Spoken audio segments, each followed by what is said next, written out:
New Thought Media Network.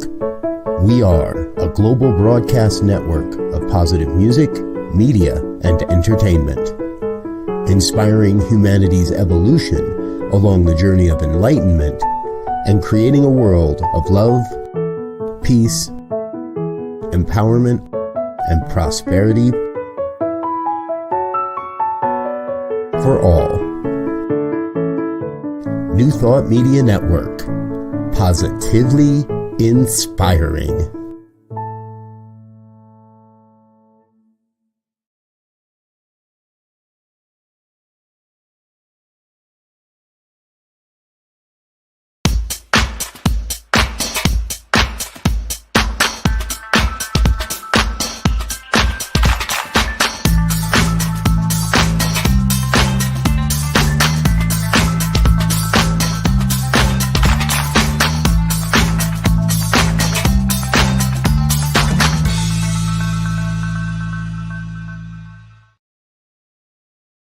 Why, hello.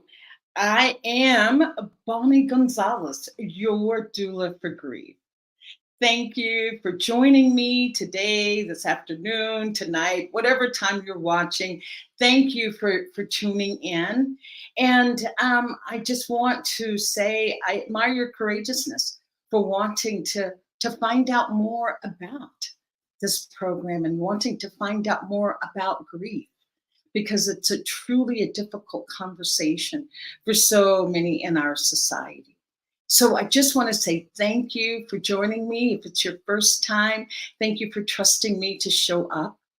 And if you're returning, I am just honored that we've established that relationship, that you want to be a part of this program.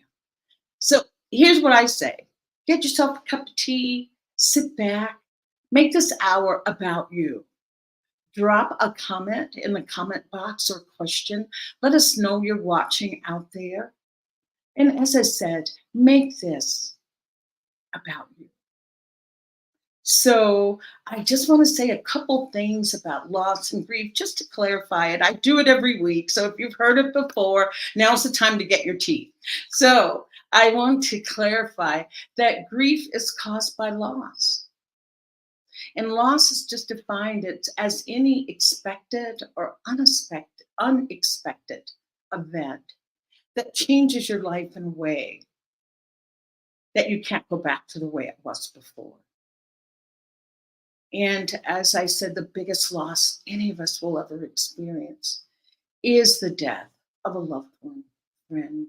That is the biggest. That is the biggest. I take my hat off to that. That is the biggest loss that you will experience in a lifetime. So giving death its rightful place, but let's move on to other areas. How about divorce? How about loss of friendships? A geographical move? What about a promotion? Childbirth? Those things change your life in a way that you can't go back. And then that loss is what then in turn puts you into grief. And grief are those emotions that you experience are related to the loss. Sadness, anger, numbness, confusion. Those are all emotions that you can go through with grief. So with having that understanding of loss and grief, I just want to say that what I am here to do every week is just move the needle on being able to discuss loss and grief, bringing it out of the shadows of our life, right smack dab into the middle. It's like the elephant in the room that doesn't get talked about. So that's what I am doing here today. And as I said, if you have come here today, you have come to the right place to befriend grief. And think about it this way. By starting your personal journey to befriending grief, then we become guides to allow others to start their own personal journey. And that is how we heal, one by one, healing together. There's those tall skyscrapers at night. If you look at them, the lights come on kind of one by one floor, the first floor gets lit up, and then another floor gets fully lit. And then before you know it, the entire building is illuminated. And that's my idea with starting our conversations on grief, one by one, until we all are able to discuss grief. And us that are doing it now are the way shores. So with that, oh, and I also wanted to add that we truly are social creatures. And Bell Hooks says it the best. She says we can't heal in isolation. We cannot heal in isolation. So then one by one, we confront our griefs as best we can with the support and love of others. And remembering too that we all grieve differently. We all grieve differently. So thank you for listening to that explanation. And what we're going to do is move on to the theme of our show today. And the theme of our show today is loss and grief in the workplace. Loss and grief in the workplace. And I have a beautiful guest who has been on before, who is just honoring me by saying yes again to returning to the show. And her name is Cheryl Pauchuk. And Cheryl is a grief and mindfulness coach. She's a Reiki master and a spiritual practitioner. And she goes on to say that helping you mindfully navigate loss and grief, that is the theme of her website. And we'll get her information up there for you. And her tagline says, loss is universal, grief is individual, healing from the heart is essential. And just a weeny bit about Cheryl before she comes on is in 2003, after 15 plus years in sales and marketing, Cheryl leaned into her own intuition, changing her career focus from launching products and brands to what she humorously likes to say as relaunching people by helping them rebrand themselves emotionally, spiritually, and physically. The more clients she saw, she says she noticed the underlying theme of grief. This insight and curiosity led her to learn more about grief, death, and dying.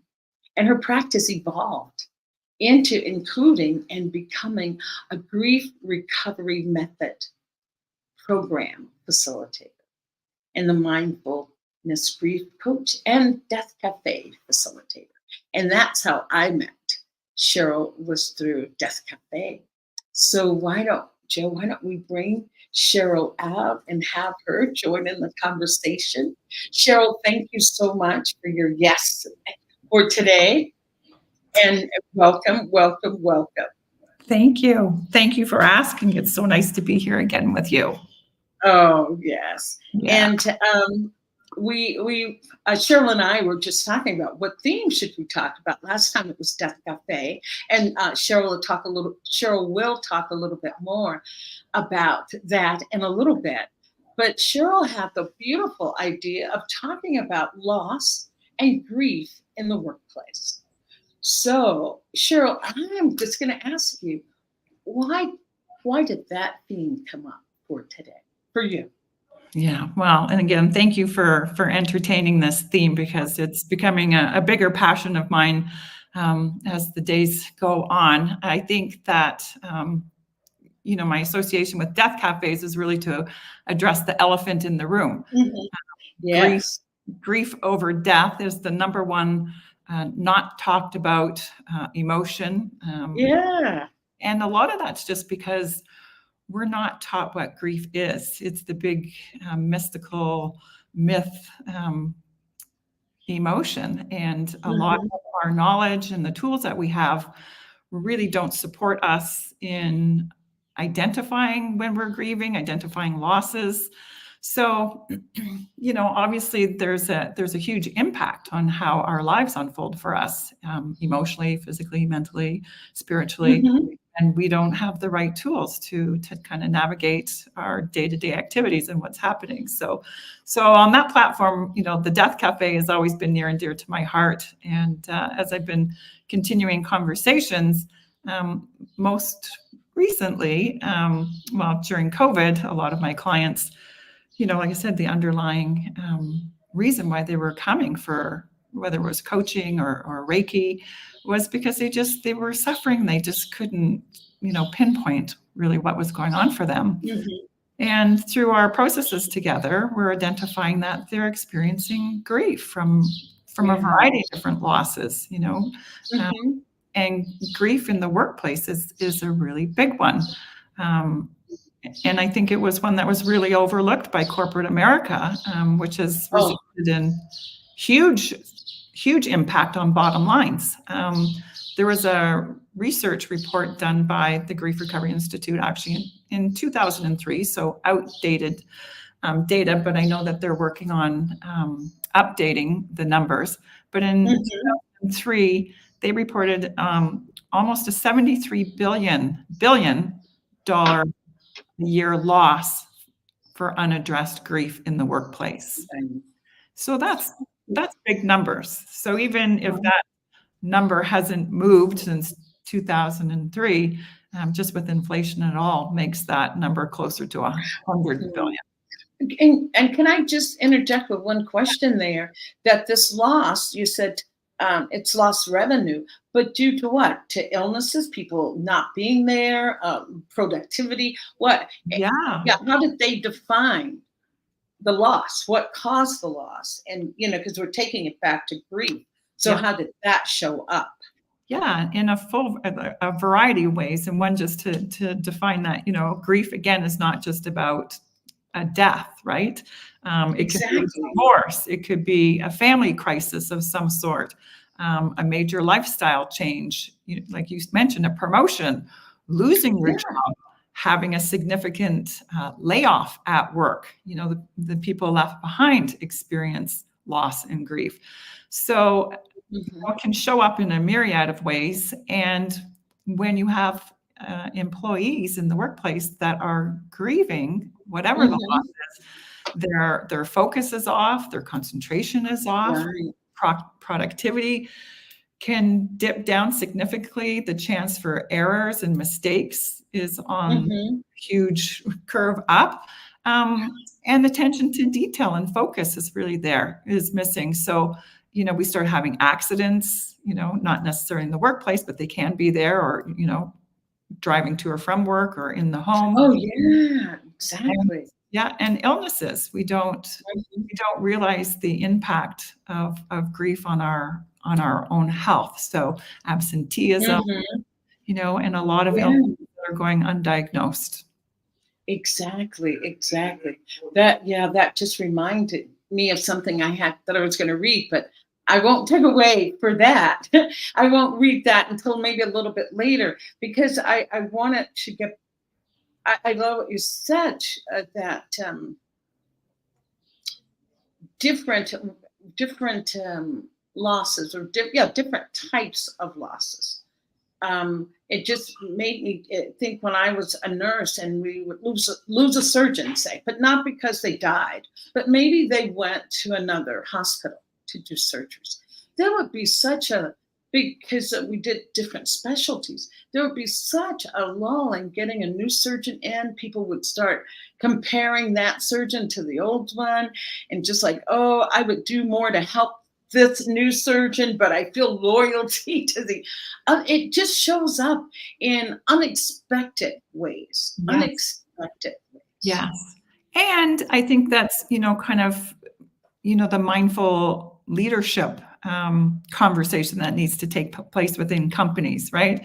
And, mindfulness is, what I like to bring into grief, because it's mindfulness isn't just sitting and meditating and doing breath work, which is great. But it's just building in those leadership skills where, if you know that you're losing a top surgeon for whatever reason, to navigate that, right?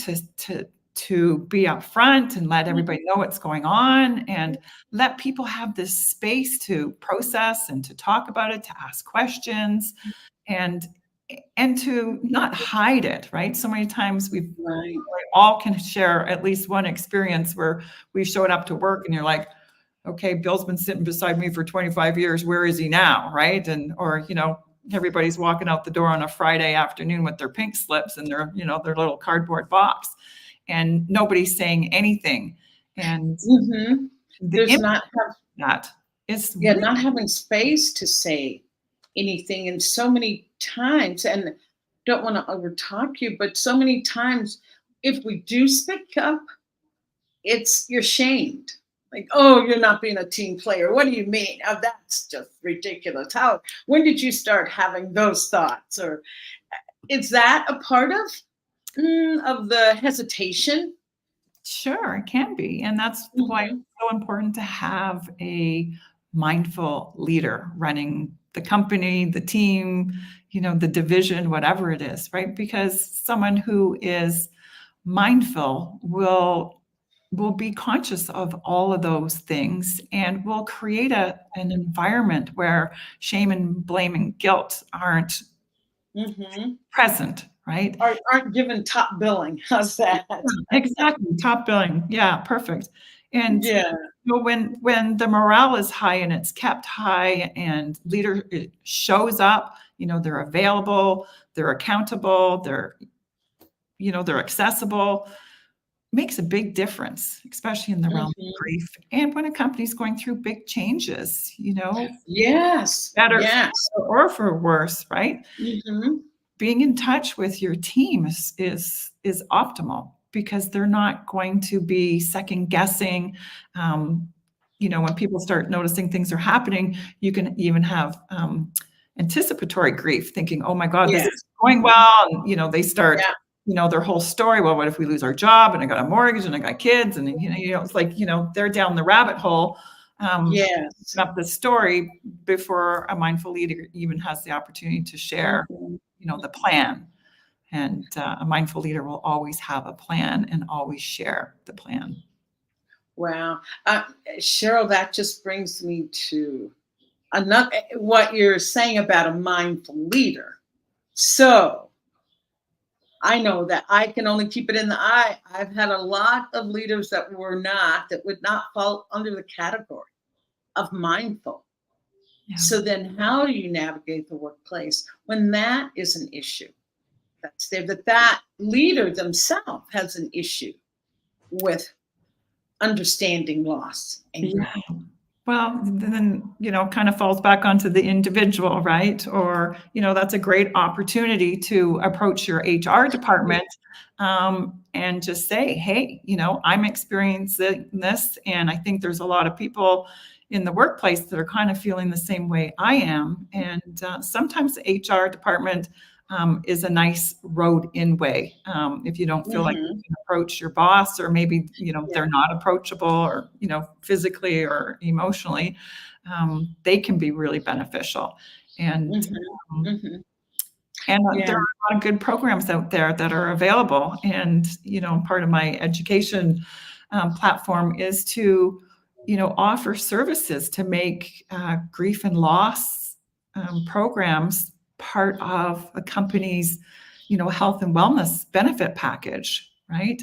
And also look at revisit their bereavement packages. A lot of companies don't have that, but they're you know, pretty antiquated. You know, they don't think they've changed. They haven't changed in my lifetime or my parents' lifetime. Where, you know, if you lost a spouse, you maybe got 3 days off work. If you lost a grandparent, you got a day off work. And for anybody, isn't that just tomorrow? So that's what I was going to ask you, and I hope this is not too early in the conversation to ask. But I was going to say, I have a magic wand, boom, and I have just made Cheryl Pauchuk the new employee. I was going to say employee health, but EAP, employee assistance program leader. How would you rewrite your policy for your Yeah, well, like I said, it's What definitely. do you see would be the number one thing that could be helpful? Well, I think time off obviously is very important because first of all, you don't want a person who's just lost someone very dear to them, or whatever the loss is, right? If they are so consumed by their grief, and grieving is a process, as you know, that we need to go through. um, do you want that person at work? Do you want them working on the big sales pitch or on the new technical, launching the new app or Yeah. whatever it is? Can they show up and be productive? And that's Mhm. part of the problem, is that, we put on our Academy Award faces when we are experiencing significant grief and thinking, oh, I got to show up for work and I got to do this. But, you're not functioning at your optimal. Mm. And, you can hinder projects more than you can, take them to the next level. So I would definitely revisit, lengths of time off. And I think it should be an Mhm. individual assessment based on that person. Like I said, we all grieve different. Our griefs are not comparable. We might have similarities. Mhm. You can't compare one grief to another. Right. And I would, Yeah, I was sorry, just last point, there's just that I would bring it into the benefits package and just have something available, whether it's anonymous or, it's, known within the company, but have programs like the grief recovery program, monthly yeah. programs where people can join, outside of work, or bring the program into work. If you've had, a trauma within the workplace, if someone was, injured or killed or Mhm. died, a lot of people die at their desk or on the job, that affects everybody. So bring in a grief facilitator to work with the whole team. And Yeah. I was going to say, and I do know that I was a nurse, so working in a hospital. A couple things is that they did have employee assistance program, EAP. I don't know if you have that in Canada. yeah, we do. And they would have a person that would come from that program. And what would happen is, whatever the loss was, we had a nurse that was severely injured in a accident in the parking garage of the hospital. And everyone knew she had to be flown away to another trauma hospital. We, lost a couple surgeons, employees, and they would say, "Oh yeah, we have just not her name, but Claudia today is over in room 14 if anyone wants to go over and talk to her." Where I felt like it should be several of these people, and that everyone should go, even if you feel like you're okay now, just go. Have some information that she would share. Because in my experience, it's not always that first day. Yes, that first day is a shock, but it's later. It's like, why not have this person available for a week that you could go get someone to cover? Because being in hospitals, you can't just up and, like go and Yeah. leave your patients unattended. But have some structure in place that people are given the opportunity, the time to go and talk with someone about the grief. Yeah. And I'll let you finish your nodding, and then I'll bring my other point in. And I love that, because I recently, during COVID, had experiences where they were bringing us in to work with staff in senior facilities, care facilities. And, great idea in theory, but, people weren't showing up because they're understaffed and they're too busy. And they don't think that they're necessarily grieving. They're wearing their Academy Award face. Everything's fine. I'm okay. And I don't want to let so-and-so know that I'm struggling. And, when we hold it in, like you were saying at the beginning, we're not meant to grieve alone, right? No. So it's so important. And I think that's a part of the grooming of a mindful leader, is to take that initiative, just to say, Friday afternoon, we're having, pizza and whatever in the boardroom, a town hall meeting, and, Cheryl's coming in and she's going to talk to us about grief, and we're going to, discuss what happened here last week, or whatever it is. Yes. To make it Yes. a little bit more mandatory and coming from top down, right? When people know that, their manager, their boss cares that enough to put this Mhm. together for everybody, that, the sincerity and the compassion and the empathy, what speaks louder to an employee who's traumatized and grieving? Yes, yes, yes. Yeah. And I love to, I guess I won't be in any trouble if I say who I worked for, but their tagline was thrive. And if you're not allowing people to thrive, Yeah. I mean, that you're not meeting what you're saying is your goal, is to allow people to thrive. And so the companies, needing to, don't want to get on a soapbox, Cheryl, but saying that the companies need to be held accountable, needing to be held accountable Yeah. for the treatment of employees, because I'm sure you have the statistics, but we spend a large percent of our time at work, more than we spend with our families. We're spending more time at work. So therefore, there is, I feel, that greater need for them to be more accountable Yeah. to the employees. Absolutely. And the more they show up for their employees, the more they're helping the bottom line of the company, right? Like you said. Exactly. And word of mouth, like my company gives me X number of days. Oh, mine gives me even more. Word of mouth helps you retain and draw in people. So many, the great resignation of 2021, Yeah. trying to draw in new employees. It's like so many places are struggling. Yeah, there's actually a statistic, and it's about 70% of workers who have been at a company where there's been a layoff, and they're, the survivors, they are 70% less likely to recommend their company when the company's. Wow.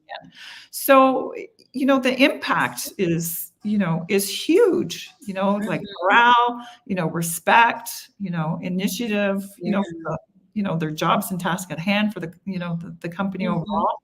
And, and just how, the quality of performance of the workers and how they're showing up when grief is unaddressed. Yes. Customer service declines, the manufacturing or the production of, whatever they're producing, or services, the quality of services declines when people are grieving, right? And those things have an impact on the bottom line.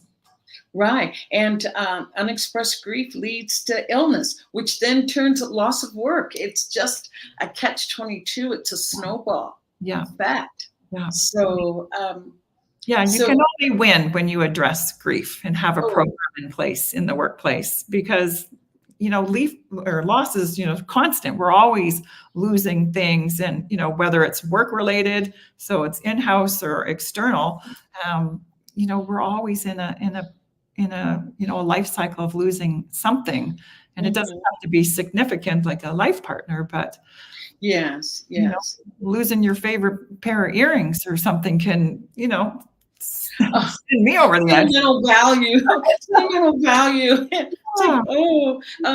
what we put. I was going to say, and I was asking you too. I was making you the powers that be that changes corporate policy. But I want to say, until corporate policy changes too, Cheryl, I like to ask, or not just ask, but look around for outside support, for community,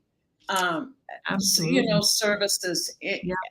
Because so many times people are saying, my company is just working me to feel like I'm just going to drop. I just can't keep going. Yeah.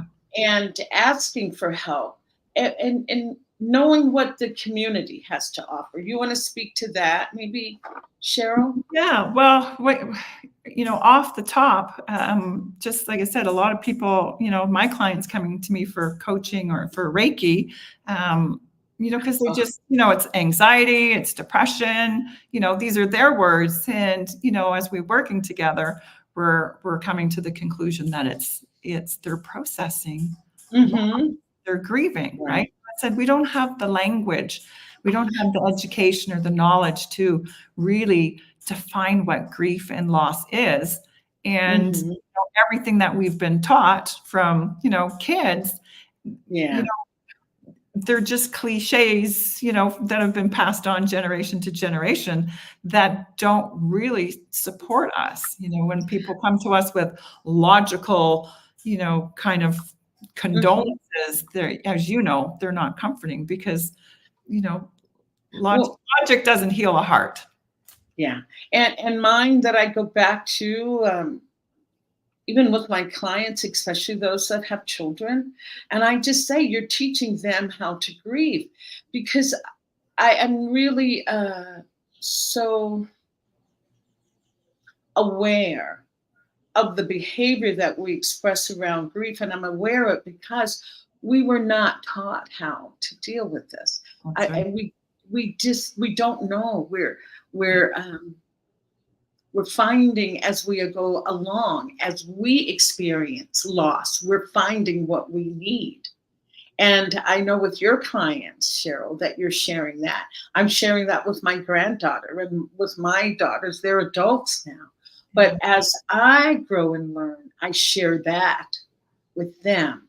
That's And so wanting people to be, I guess my goal is wanting people to be compassionate with themselves, saying that it's not because you're any negative titles put on you, but you just didn't learn. You just don't know. And now, as my Angelou says, when you know better, then you do better. So I'll exactly. let you speak to that. Yeah, well, that's so true, right? And, getting back to the mindful leader, when they understand grief and they've had the opportunity to process their own, losses, then they come to Mhm. understand, right? Then they can look at their company and, we're always in strategic planning mode or, launch mode or, and with research, we're always going back to the table, but it's like just looking at how, the company is working through different projects and different scenarios and the impact of that on their employees as well as themselves. So, and outside the workplace, there's so much out there, and I know you've Mhm. got my website up there. There's a lot of free Yes, resources yes. there. And I think, going to speak to somebody is essential. And I also know from talking to a lot of psychotherapists and psychologists that, talk therapy will only get you so far because we're talking Yes. about the heart, it's emotional and it's the body, right? We hold emotions in our body, and that's how, we have dis-ease. That's how illness comes forward, right? When we keep suppressing loss and grief and not processing that. So that's why I love, healing modalities. Like, as I said, I'm Yes. Reiki because, that kind of helps clear out all that stuck energy that you might not be able to get to through a conversation, which is more logical, but, going hand in hand, they work well together. Cheryl, could you tell us a little bit about your journey with Reiki and your experience Oh, yeah. with finding Reiki, its effectiveness, or tell us about your experience with Reiki? Well, I have been seeing my Reiki master for, oh my gosh, I don't know, probably close to 10 years now. And I've studied with her and am a Reiki master myself. Yes. And a Reiki master is just, that's your own spiritual journey. You can be initiated to do Reiki on yourself and to do it on others. Yes. But you don't have to be a Reiki master. So my journey with Reiki has just been so incredibly healing because it just allowed me to really tap into my body and find old haunts that were there and bring them up. I always like to say I call it Reiki conversations because you're on the table and we're having a conversation. We're doing that inner child work and finding out what's there and going deeper and where do you feel that in the body? And just really working on a very energetic level to release that. And I have released so much in my journey with Reiki that that's what really inspired me to really become a Reiki master, because that's my journey continues through being a Reiki master. Wow. Mhm. Wow. Sure. Yeah, I love when you said tap into Reiki. I know there's tapping. What is it? Emotional freedom technique. Talking about Yeah. having a Yeah, all of those. There's a lot of healing modalities out there that tap into, you know, working within the energies of the body. And like I said, it's, you know, it goes hand in hand with grief and loss, because we don't process. We've had a whole lifetime of suppressing, as I said, emotions.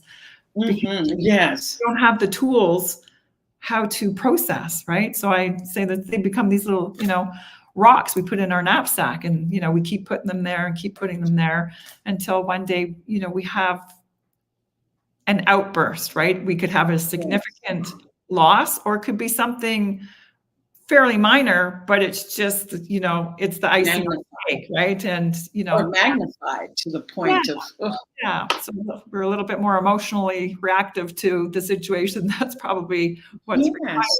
But that's just that built up of emotion that we've been suppressing for so many years.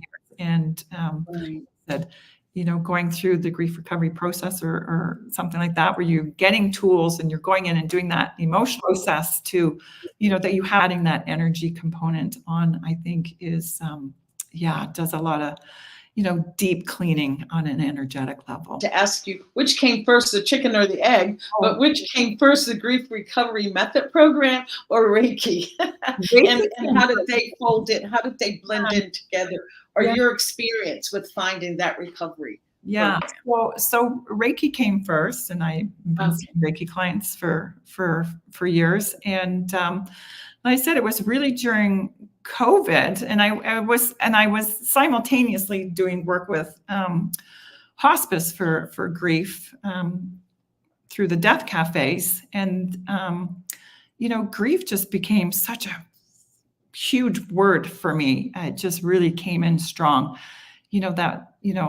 Even for myself, but not just for my clients, that I couldn't see my clients anymore. I couldn't have anybody into my home or my practices. We were cut off from family, from friends. I was cut off from work. My husband was at home, and I was used to him going to work. So, loss is just a disruption of our normal routine, right? To the varying degrees that we make meaning of it. So, the impact of grief was really building. And when I really started looking at the roots of my clients and what we were really getting to, in our deep sessions with Reiki, was we were really releasing old griefs, old losses. And that really inspired me to do more work that I was doing with hospice, and which, I now do grief recovery work, and Centers for Spiritual Living also has a beautiful program for grief that I do facilitate as well. Right. And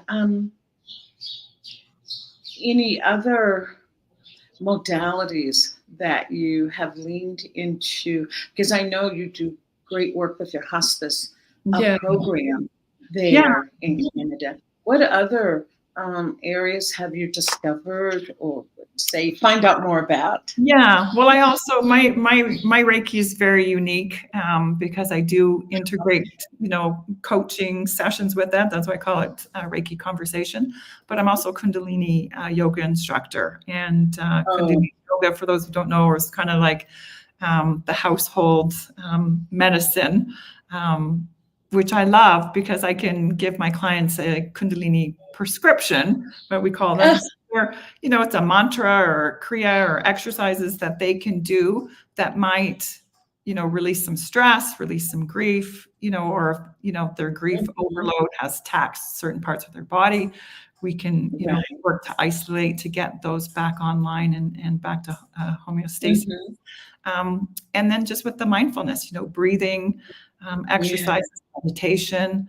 And I also look at the vagus nerve, which is also a big part of Kundalini yoga, because when we're really overtaxed, we just go into chronic flight mode, right? And that, impacts how we show up in the workplace as well. right? If we're Yes. not sleeping right and our body's overtaxed or, our systems are overloaded, we need to get our entire system back online. So I've in my journey, I've really come to see that it's, we need to, come at this from all perspectives, and, it's holistic healing, right? Mind, body, Yes, the whole body. so important to do it all.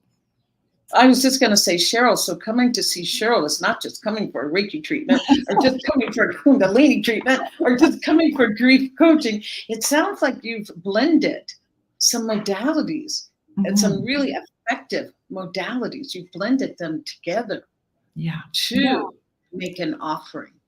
Yeah. So, and every session is always different. It's, it's unique to the client based on what they need. And obviously we do, an initial consultation and sharing and find out, what's going to work optimally. And we come together in agreement to make a plan, a course of action, and how we're going to move forward. So, yeah. And if you, we talk about having people come for different treatments and different modalities of, healing our grief. Is there anything that you have to say to people that have come and suddenly feel maybe overwhelmed by what comes up, overwhelmed or in resistance to what comes up? Yeah. I think two things. One is, when you can label and identify that you're grieving, don't grieve alone, right? That's how you. Oh, that's my tagline. Yeah. And, if you're in that place of overwhelm, just do a timeout, and you only need a minute, right? And just to catch your breath, close your eyes, the box breathing, which has become famous in mindfulness, that was taught to, the Navy SEALs. Thank you. It's just, closing your eyes and just visualizing that box, inhaling for the count of 4, exhaling for 4, inhale, exhale, and just calm the body. When you can calm the mind, calm the breath, you calm the body. The body always follows the breath. So, the biggest thing is breathing. I get a lot of clients on the Reiki table, and, one of the first things I say, you're not breathing, right? They're like, or very shallow. We really breathe very shallow. Yeah. And even if you take, like right now, if we both just collectively take a deep breath, another one, that we're shifted just with that. Absolutely. Just with that. Takes that the breath is so beautiful. It's a natural calming tool that we have. There at all times. And I love what it's Deepak Chopra says, that the body eavesdrops on the mind. So the mind is saying, let's take a deep breath and relax. The body says, oh, yeah. And the body will always follow the breath. Yeah. And I love that book by The Body Keeps the Score. Have you read that? No, I don't know. Oh, it's a must read for all of us doing this work. It's called The Body Keeps the Score, and talks about grief and traumas and all of those things that are so held in our bodies, where we feel that, or maybe I better keep it in the eye, the body's just along for the ride. I now realize the body is the ride. It's not along for the ride. It is. It is a true driver there. So honoring that. And I wanted to ask you. Well, I just want to read this, and this kind of ties into the importance of our body, I feel. And this is by Sobonfu Somé. Don't know if you know her. She was a West African writer and wrote some books on intimacy and those kinds of things. But she does a lot of grief work, or she did a lot of grief work. She herself transitioned, a young woman, a few years ago. But I just love what she says here, that so talks about the body at the end. Okay, she says that we experience joy and sadness, so many wonderful emotions, but then many times we have grief that we don't have words for. We have many losses, and it's important for us to grieve to recover from what we have lost. Grieving is a soul cleansing way to reclaim and to recover our spirit. When we don't grieve, we stay in an unhealthy place and lose who we are. So it is very important to cry, to walk in nature, and to express our grief so that we can feel safe and sane once again. And also so our bodies can recover from grief. And I thought the way she says that just so puts it in perspective so that our bodies can recover from the grief. And that's why I love your Reiki work and your Kundalini yoga. You definitely are addressing that, Cheryl, that the body is the holder as well as a mind of our grief. Yeah. Yeah, so true. That was beautiful. Thank you for reading that. Yes. Yeah. So with that, I can't believe we're getting close to time. I don't know where this time goes. I think Joe moves that clock up back there when we're not looking. But I wanted you to talk to us a little bit about some of your offerings, Cheryl, and where people can find you and to continue this work. Cheryl is here in Mexico. We're here together down in the Ajijic Lake Chapala area. And she'll be here until what date, Cheryl? I'm heading home early April, to be determined. I don't have my ticket yet. So. Well, they've got all of March that they can visit with you. They have all of March. Yeah, but I'm available wherever I am. But my website's there. You can book a call with me. There's lots of free resources on my website, just addressing different kinds of grief and losses, whatever speaks to you. You can download whatever. Like I said, Cheryl has some free offerings on her website. I've already checked it out, and some of for my gifts. Yeah, and I'm also got an 8-week grief program coming up April. What is it? April 16th? Did I say? Yes, I remember 16th. Yes. So it's an 8-week program that takes you through the grief recovery process. It'll be on Zoom, and the classes are, I always say, set 2 hours aside for the class. We don't always use the 2 hours, but it's just nice to know that we've got it if we need it. And we meet once a week. There is some homework with the program because,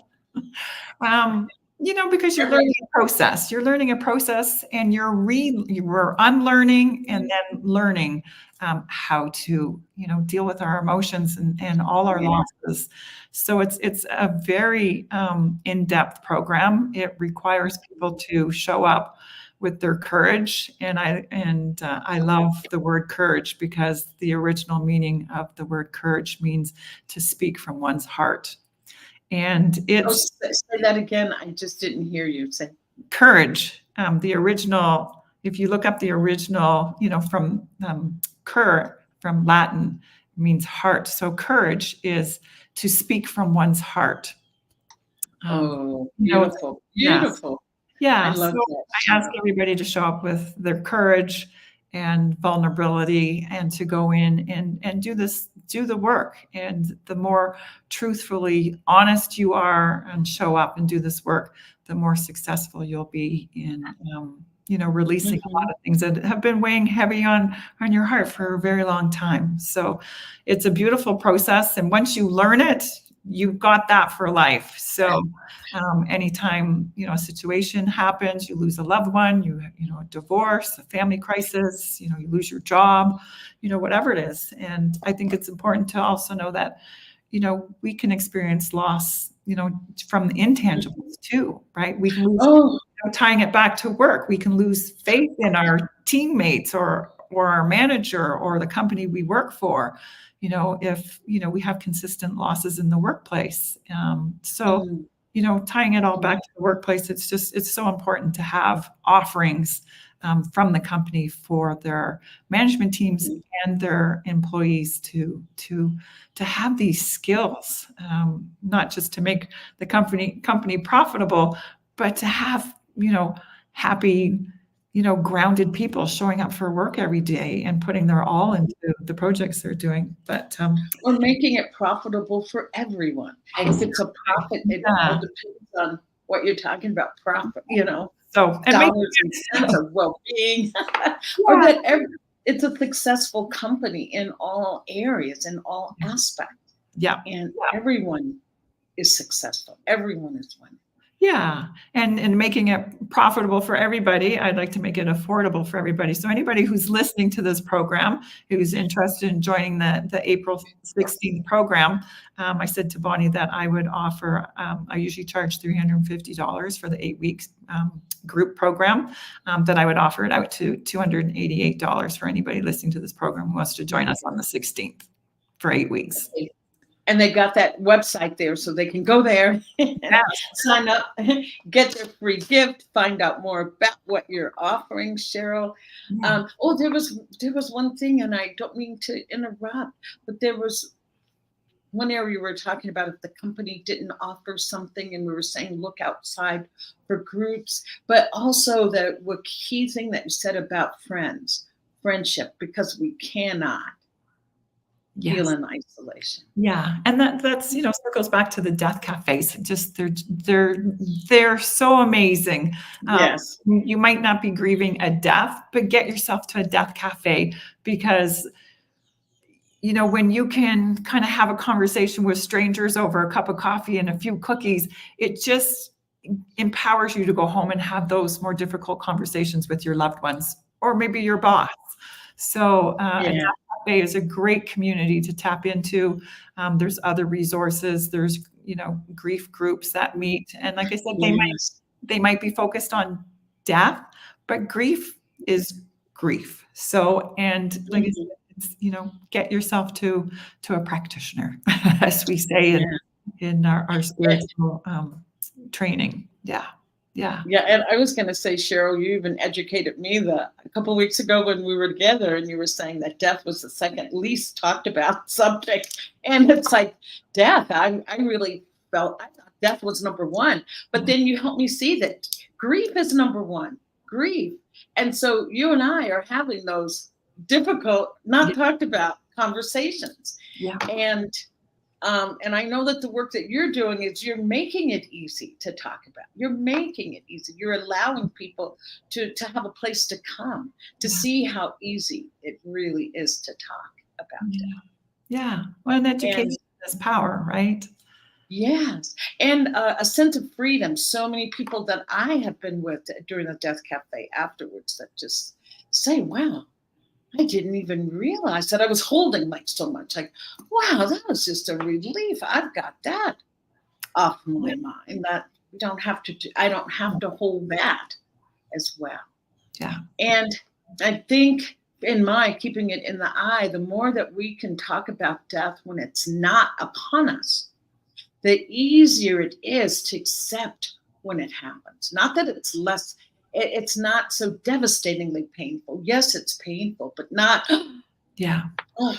And I lost my father this year, and I was so grateful that I had done my relationship work and dealt with grief and the losses that I was feeling that I'd had with my dad over my my lifetime. And my relationship with him now is so beautiful. And his death, I'm obviously incredibly sad and traumatized by his passing because it was sudden. But at the same time, it was incredibly peaceful for me because I had really done my work and I got to enjoy my dad the last few years with him without all these stories and stuff that got in the way. So so do your work. Other things. It's always worth it. No, I was going to say, and other things that would be a distraction that would prevent you from really holding dear those memories and times. Yeah, absolutely. Of your dad. Yeah. So, is there any other, what I want to say, foresight? Insight, foresight around loss and grief in the workplace. The things that we've mentioned, getting together. Just want to give you an opportunity. If there's one last thought that you had, that you could share it, and if not, that's. Yeah, I just don't want to sound like a parrot, but I just think it's so important for companies to look at, themselves as a whole, and as, the leadership individually, and, where they are with their education on grief and loss, and just getting those mindful management skill sets in place, and looking at your benefits packages and your exit packages as well, right? When you lay somebody off, we often give career coaching as a part of their package, but give them grief coaching, right? This is a huge blow. Career trauma is another. We could talk for an hour on career trauma. Yes. It's huge, right? These people have to go back out and, find a job, and, their confidence is shot. They're in shock.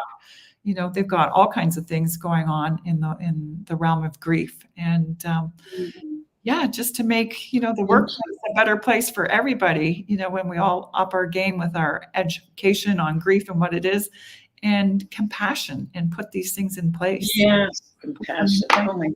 It's going to affect your bottom line. You can only win. I still love everything that you're saying. And I love what you said back in the beginning when I was asking if companies don't offer, just going to your employee department, oh gosh, why am I losing the word? Human resources. I am so sorry. I'm grieving of the loss of my memory. I'm having memory loss issues. But anyway, going to human resources. I love that, to go to human resources to say, this is what is needed. Because so many times people will sit back and feel pretty much helpless. My company won't do, my company won't help. So knowing that there is a recourse, and human resources is that recourse, hearing from enough people that we need more help here. We need to have that mental support. It needs to be in place. Yeah, and just like I said, knowing that $100 billion a year, lost to corporate America for unaddressed grief. Like, you should just have to say those words, and it should be on the agenda. Exactly. Yeah, profit loss, but loss and gains. And so just with the losses, that should say, that should speak volumes. So, Cheryl, thank you. Thank you so much. And just give me the name of your business again. So it's just my name is cherylpauchuk.com. Okay. See, and I had down on your website, I guess from your website, your mindfulness and grief coach, facilitator, spiritual practitioner, and I'm going to make her an author. So Cheryl will be back when her book is written, right, Cheryl? That's right. It's it'll be a great self-help book, and a great group study book. It'll be a nice book for people to get together, to bring into a church community. Could even be at an office, a lunch and learn kind of thing. So a lot of tips and tools and references. So I'm so glad. I'm just so thrilled to know that you're doing this work. I am just so right back at almost at peace to know that there's somebody out there that sees the importance or the need, the cry for help. So I thank you, Cheryl. Time to stop the suffering. Yes, that's it. Enough. And so I always feel by mine doing my work, Cheryl doing her work, we are allowing people to see that, are supporting them in doing their work. Yeah. And as we heal one by one, we come together in community. Yeah. Beautiful. Thank you, Cheryl. Thank you. And I want to thank my audience. Thank you to those that are watching and that will watch. And I just love to close by saying, I just want you to go to the mirror right now and just look yourself in the eye. Just look yourself in the eye right now and say, what do I need today? What do I need? And to know that you're not alone. Look yourself in the eye, ask what you need, and then honor what comes up. And my only request is that you don't do grief alone. Don't do grief alone. So thank you, thank you, thank you. And until Cheryl is back and until next week, thank you. Namaste. Ciao.